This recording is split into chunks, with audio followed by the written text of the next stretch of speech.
hello, namaskara. This is Priya Prakash and welcome back to my YouTube channel.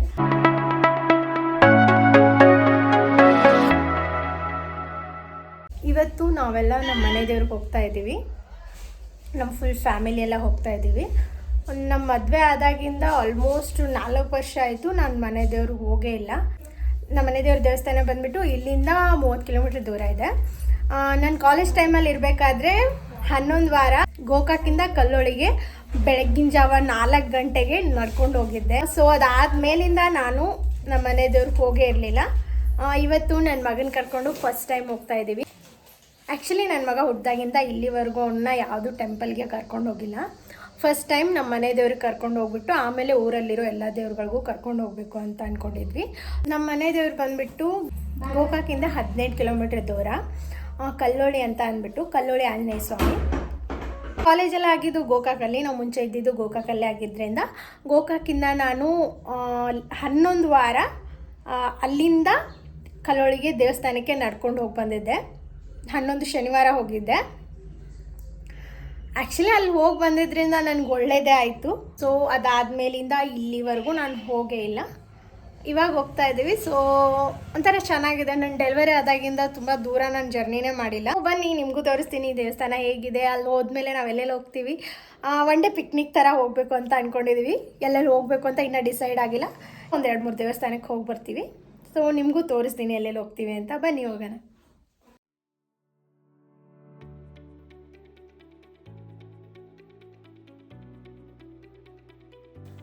ಮನೆಯಿಂದ ಹೊರಡೋಷ್ಟರಲ್ಲಿ ಸುಮಾರು 12-12:30 ಆಗಿತ್ತು. ತುಂಬ ಲೇಟಾಗೋಗಿತ್ತು ಹೊರಡೋದಕ್ಕೆ. ನನ್ನ ಮಗ ಫಸ್ಟ್ ಟೈಮ್ ಗಾಡೀಲಿ ಹೋಗ್ತಾ ಇದ್ದ, ಕ್ರೂಸರಲ್ಲಿ. ಸೊ ಅವನು ಆ ಜರ್ನಿನ ಎಂಜಾಯ್ ಮಾಡ್ತಿದ್ದ. ಬಟ್ ಅವನು ಅರ್ಧ ದಾರಿ ಹೋಗೋಷ್ಟರಲ್ಲಿ ಅದಾಗಲೇ ನಿದ್ದೆ ಬಂದು ಮಲ್ಕೊಂಡ್ಬಿಟ್ಟಿದ್ದ. ನಾನು ಸ್ವಲ್ಪ ಹೊತ್ತು ಇಟ್ಕೊಂಡೆ. ಅದಾದಮೇಲೆ ನಮ್ಮ ಅಕ್ಕ ಹತ್ರ ಕೊಟ್ಟೆ. ಇವಾಗ ನಾವು ಹೋಗ್ತಾ ಇರೋ ರೂಟು, ನಾನು ಕಾಲೇಜ್ಗೆ ಊರಿಂದ ಯಾವಾಗಾದ್ರು ಅಪ್ ಆ್ಯಂಡ್ ಡೌನ್ ಮಾಡಬೇಕಾದ್ರೆ ಇಲ್ಲಿಂದಾನೇ ಅಪ್ ಆ್ಯಂಡ್ ಡೌನ್ ಮಾಡ್ತಾಯಿದ್ದೆ. ಈ ರೋಡಲ್ಲಿ ಹೋಗ್ತಾ ಇರಬೇಕಾದ್ರೆ ಒಂದು ಸಲ ಕಾಲೇಜ್ ಡೇಸ್ ಎಲ್ಲ ಹಾಗೆ ರಪ್ ಅಂತ ಪಾಸಾಗಿ ಹೋಗ್ತಾಯಿದ್ವು. ತುಂಬ ಮೆಮೊರೇಬಲ್ ಡೇಸ್ ಅವು ಅಂತ ಹೇಳ್ಬೋದು. ಇಲ್ಲಿ ನೋಡ್ತಿದ್ದೀರಲ್ಲ, ಈ ಊರಲ್ಲಿ ಉದ್ದಕ್ಕೂ ನರ್ಸರಿಗಳೇ ಸಿಗ್ತವೆ ನಮಗೆ. ನಾವು ಗೋಕಾಕಿಂದ ದೇವಸ್ಥಾನಕ್ಕೆ ನಡ್ಕೊಂಡು ಹೋಗ್ಬೇಕಾದ್ರೆ ನಮಗೆ ಮೊದಲು ಟಚ್ ಆಗ್ತಿದ್ದೆ ಈ ಊರು. ಈ ಆಂಜನೇಯ ಸ್ವಾಮಿ ದರ್ಶನ ತೊಗೊಂಡೇ ಮುಂದಿನ ದೇವಸ್ಥಾನಕ್ಕೆ ಹೋಗ್ತಾಯಿದ್ವಿ ನಾವು. ಬೆಳಗಿನ ಜಾವ 4 ಗಂಟೆ ಕತ್ತಲು, ಬರಿಗಾಲಲ್ಲಿ ಅಲ್ಲಿಂದ ಅಲ್ಲಿಗೆ ಹೋಗೋದ್ರಲ್ಲಿ ಒಂಥರ ಮಜಾ ಇರ್ತಿತ್ತು. ಸಖತ್ತಾಗಿತ್ತು ಆವಾಗ ಮಾತ್ರ. ಸೊ ನಾವು ದೇವಸ್ಥಾನಕ್ಕೆ ರೀಚ್ ಆಗೋಷ್ಟರಲ್ಲಿ 2 ಗಂಟೆ ಆಗಿತ್ತು. ತುಂಬ ಅಂದರೆ ತುಂಬ ಬಿಸಿಲಿತ್ತು. ನೀವು ನೋಡ್ತಿರ್ಬೋದು, ಇದೇ ದ್ವಾರ ಬಾಗಿಲು. ಇಲ್ಲಿಂದ ಒಳಗೆ ಬಂದಾದಮೇಲೆ ಇಲ್ಲೂ ಕೂಡ ಒಂದು ಸಣ್ಣ ದ್ವಾರ ಇದೆ.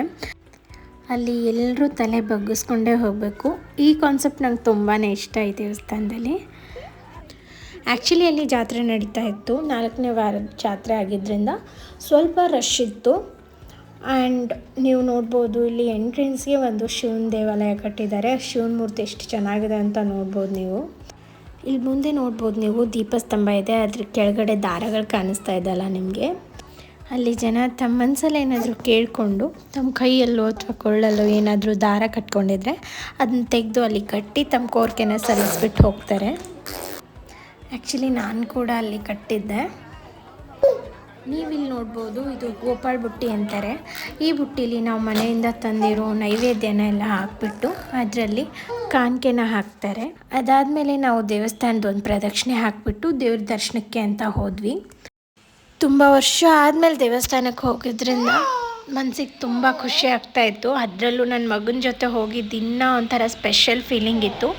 ಬಟ್ ನಮ್ಮ ಮನೆಯವರು ನನ್ನ ಜೊತೆ ಬಂದಿರಲಿಲ್ಲ. ಅದೊಂದೇ ಒಂಥರ ಬೇಜಾರಾಗ್ತಾಯಿತ್ತು.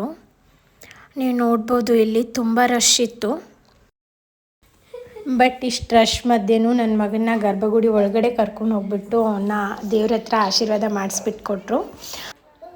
ಒಂಥರ ಫೀಲಿಂಗ್ ಬ್ಲೆಸ್ಡ್ ಅಂತ ಅನ್ನಿಸ್ತು. ಸೊ ಇಷ್ಟು ದಿನ ಬಿಟ್ಟು ಬಂದಿದ್ದಕ್ಕೂ ಸಾರ್ಥಕ ಅಂತ ಅನ್ನಿಸ್ತು. ಎಲ್ಲರಿಗೂ ದೇವ್ರ ದರ್ಶನ ತುಂಬ ಚೆನ್ನಾಗಾಯಿತು. ನೀವಿಲ್ಲಿ ನೋಡ್ಬೋದು, ನನ್ನ ಮಗನ ದೇವ್ರ ಹತ್ರ ಒಳಗಡೆ ಹೋಗಿ ಆಶೀರ್ವಾದ ಮಾಡಿಸ್ತಾಯಿದ್ರು. ಅವನು ಫಸ್ಟ್ ಟೈಮ್ ದೇವಸ್ಥಾನಕ್ಕೆ ಬಂದಿದ್ದು. ಸೊ ಇದೆಲ್ಲ ಆದಮೇಲೆ ನಾವು ಒಂದು ಸ್ವಲ್ಪ ಹೊತ್ತು ಅಲ್ಲೇ ದೇವಸ್ಥಾನದ ಆವರಣದಲ್ಲೇ ಕೂತ್ಕೊಂಡ್ವಿ. ಆ್ಯಕ್ಚುಲಿ ನನ್ನ ಮಗ ತುಂಬಾ ರಿಲ್ಯಾಕ್ಸ್ ಆಗಿದ್ದ. ಅದರಿಂದನೇ ನಾವು ಸ್ವಲ್ಪ ಸುತ್ತಾಡೋದಕ್ಕೆ ಅನುಕೂಲ ಆಯಿತು ಅಂತ ಹೇಳ್ಬೋದು. ತುಂಬ ರಶ್ ಇತ್ತು ಮತ್ತು ತುಂಬಾ ಬಿಸಿಲಿತ್ತು. ಅಂದ್ರೂ ಎಲ್ಲನೂ ಎಂಜಾಯ್ ಮಾಡ್ತಾಯಿದ್ದ, ಎಲ್ಲರ ಜೊತೆ ಚೆನ್ನಾಗಿ ನಗಾಡ್ಕೊಂಡು ತುಂಬ ಖುಷಿಯಾಗಿದ್ದ. ಆ್ಯಂಡ್ ಇದೆಲ್ಲ ಆದಮೇಲೆ ನಾವು ಕಬ್ಬಿನಲ್ಲಿ ಕುಡಿದ್ವಿ. ಕಬ್ಬಿನಲ್ಲಿ ಕುಡ್ದಂತೂ ನಾನು 1.5 ವರ್ಷ ಆಗೋಗಿತ್ತು. ಆಮೇಲೆ ಜಾತ್ರೆಯಲ್ಲಿ ಒಂದು ಸ್ವಲ್ಪ ಹೊತ್ತು ಸುತ್ತಾಡಿದ್ವಿ. ನೀವಿಲ್ಲಿ ನೋಡ್ಬೋದು, ಇದು ನಮ್ಮೂರ ಕಡೆ ಯಾವ ಜಾತ್ರೆಗೆ ಹೋದರೂ ಇದೊಂಥರ ಕಾಮನ್ ಪಿಕ್ಚರ್ ಅಂತಲೇ ಹೇಳ್ಬೋದು. ನನ್ನ ಮಗ ಅಂತೂ ಸುಸ್ತಾಗಿ ಹೋಗ್ಬಿಟ್ಟಿದ್ದ ಪಾಪ.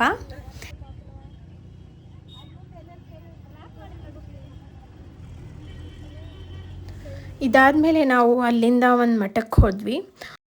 ಅರಭಾವಿ ದುರ್ದುಂಡೇಶ್ವರ ಸಿದ್ಧ ಸಂಸ್ಥಾನ ಮಠ.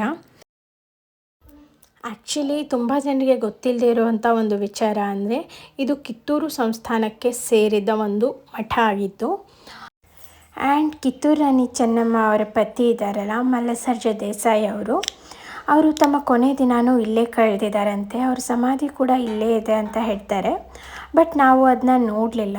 ಇನ್ನೊಂದು ಸಲ ಯಾವಾಗಾದರೂ ಇದ್ರದ್ದು ಪೂರ್ತಿ ಡೀಟೇಲಿಂಗ್ ವಿಡಿಯೋ ಕೊಡ್ತೀನಿ. ಇದು ಆಕಳಗದ್ಗೆ. ದುರ್ದುಂಡೇಶ್ವರರಿಗೆ ಪ್ರತಿನಿತ್ಯನೂ ಒಂದು ಹಸು ಹಾಲು ಕೊಡ್ತಾ ಇತ್ತಂತೆ. ಆ ಹಸು ಯಾವತ್ತೂ ಗರ್ಭನ ಧರಿಸಿರಲಿಲ್ಲ ಅಂತೆ. ಗರ್ಭನ ಧರಿಸದೆ ಅವರಿಗೆ ಪ್ರತಿನಿತ್ಯನೂ ಹಾಲು ಕೊಡ್ತಾ ಇದ್ರಿಂದ ಅದ್ರ ನೆನಪಿಗೆ ಈ ಗದ್ಗೆನ ಮಾಡಿದ್ದಾರೆ. ಇಲ್ಲಿ ನೀವು ನೋಡ್ಬೋದು, ಇಲ್ಲಿ ಹಳೆ ಕಲ್ಯಾಣಿ ಇದೆ. ಇದನ್ನು ಬಳಸ್ತಾ ಇಲ್ಲದೆ ಇರೋದ್ರಿಂದ ಇದು ಸ್ವಲ್ಪ ಗಲೀಜಾಗಿದೆ, ಪಾಚಿಗಟ್ಟೋಗಿದೆ, ನೀವು ಇಲ್ಲಿ ನೋಡ್ಬೋದು. ಆ್ಯಂಡ್ ಅಲ್ಲಿ ಪ್ರತಿನಿತ್ಯನೂ ಅನ್ನದಾಸೋಹ ಇರುತ್ತೆ. ನಾವು ಇಲ್ಲಿ ಮನೆಯಿಂದ ತಂದಂಥ ಊಟ ಮಾಡ್ತಾಯಿದ್ವಿ. ಹಾಗೆ ಅಲ್ಲೂ ಕೂಡ ಅನ್ನಪ್ರಸಾದ ಇತ್ತು, ಅದನ್ನು ಸ್ವಲ್ಪ ತೊಗೊಂಡ್ವಿ. ಆಮೇಲೆ ಅಲ್ಲೇ ಕೂತ್ಕೊಂಡು ಸ್ವಲ್ಪ ಹೊತ್ತು ರಿಲ್ಯಾಕ್ಸ್ ಮಾಡಿದ್ವಿ. ಅದಾದಮೇಲೆ ಅಲ್ಲೇ ಇರೋಂಥ ಇನ್ನೊಂದು ದೇವಸ್ಥಾನ ನೋಡಿದ್ವಿ, ಕೊಟ್ಟೂರು ಬಸವೇಶ್ವರ ದೇವಸ್ಥಾನ. ಮತ್ತು ಇಲ್ಲಿನ ಮುಖ್ಯ ದೇವಸ್ಥಾನ ಬಂದುಬಿಟ್ಟು ಆದಿಕರ್ತೃ ದುರ್ದುಂಡೇಶ್ವರರದ್ದು. ಇದು ಕೊಟ್ಟೂರು ಬಸವೇಶ್ವರ ದೇವಸ್ಥಾನ. ಆವರಣ ಮಾತ್ರ ತುಂಬ ತಂಪಾಗಿದೆ, ತುಂಬ ಚೆನ್ನಾಗಿದೆ. ಅದಾದಮೇಲೆ ಅಲ್ಲಿಂದ ಬೇರೆ ಕಡೆ ಹೋಗೋಣ ಅಂದ್ಕೊಂಡಿದ್ವಿ, ಬಟ್ ಹೋಗೋಕ್ಕಾಗಲಿಲ್ಲ. ಸೊ ಅಲ್ಲೇ ನಿಯರ್ ಬೈ ಟೀ ಕುಡ್ಕೊಂಡು ಅಲ್ಲಿಂದ ಮನೆಗೆ ಹೊರಟ್ವಿ. ನನ್ನ ಈ ವಿಡಿಯೋ ನಿಮಗೆಲ್ಲ ಇಷ್ಟ ಆದರೆ ದಯವಿಟ್ಟು ಶೇರ್ ಮಾಡಿ, ಲೈಕ್ ಮಾಡಿ ಮತ್ತು ಸಬ್ಸ್ಕ್ರೈಬ್ ಮಾಡಿ.